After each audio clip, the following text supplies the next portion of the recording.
Fils, je vous écris cette lettre pour vous parler de l'époque que nous vivons. Une époque dictée par les marchés financiers, où la bourse et des agences de notation déterminent les trajectoires de nos vies, où la peur s'est disséminée, l'uniformisation imposée et la surconsommation érigée en religion. Une époque étrange qui vous pose question, que j'essaie chaque jour de vous expliquer. Mais comment expliquer ce monde où l'inconscience collective semble être devenue la règle? Fils, comment pourrais-je vous dire de croire à ce que vous entendez? Comment pourrais-je vous laisser regarder ce qu'on vous montre? Fils, je veux que vous sachiez ce que le monde est vraiment. Compétition, performance, fierté, ambition, soumission, obéissance, apparence, collaboration, délation, prédation, surveillance. La liste est longue des méthodes employées. Vous vous interrogez toujours, et vous avez raison. Je sais qu'avec l'école, vous commencez déjà à goûter à tout ça.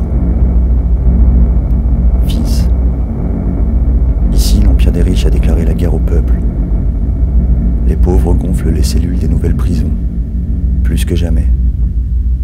D'autres dorment dans la rue. On a inventé le délit de solidarité.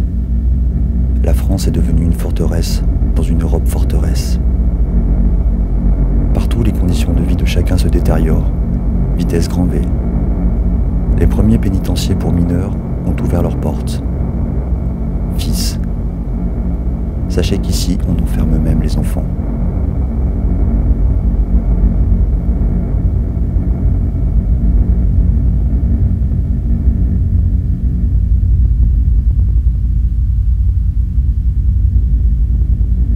On croyait la mécanique de la prospérité éternelle.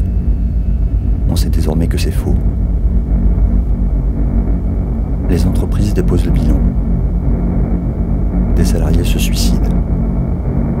Les usines ferment. Les luttes se radicalisent. On continue d'expulser les étrangers. Dans les centres de rétention, on entasse les migrants. Les systèmes de surveillance et de contrôle continuent de prospérer. Loin, bien loin du Père Noël.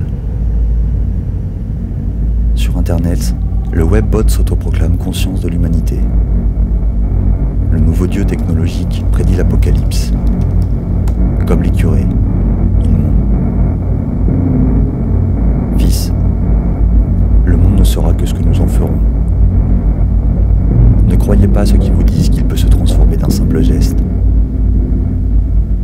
Tant que des millions de personnes n'auront pas le droit à la parole, tant que nous ne comprendrons pas que nous sommes riches au détriment des autres, au mépris de millions d'êtres humains, tant que nous gaspillerons sans relâche,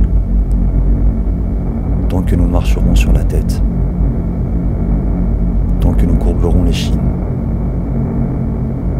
Fils, pour savoir où on va, il faut savoir d'où on vient.